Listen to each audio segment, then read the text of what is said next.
Neat re exam పై supreme court కీలక తీర్పు వెల్లడించింది. జూన్ 21వ తేదీన జరగబోయే నీట్ పునర్పరీక్షను సీబీటీ విధానంలో నిర్వహించాలనే పిటిషన్ని అత్యున్నత న్యాయస్థానం కొట్టివేసింది.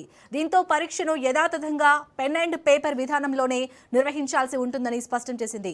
సమయాభావం అలాగే పరీక్ష నిర్వహణ సంస్థ ఎన్టీఏపై ఉన్న ఒత్తిడిని పరిగణలోకి తీసుకొని సుప్రీంకోర్టు నిర్ణయం తీసుకుంది.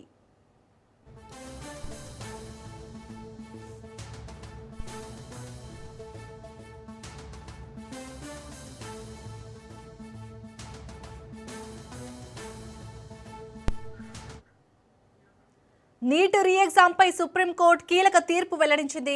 జూన్ 21వ తేదీన జరగబోయే నీట్ పునర్పరీక్షను సీబీటీ విధానంలో నిర్వహించాలనే పిటిషన్ని అత్యున్నత న్యాయస్థానం కొట్టివేసింది. దీంతో పరీక్షను యథాతథంగా పెన్ అండ్ పేపర్ విధానంలోనే నిర్వహించాల్సి ఉంటుందని స్పష్టం చేసింది.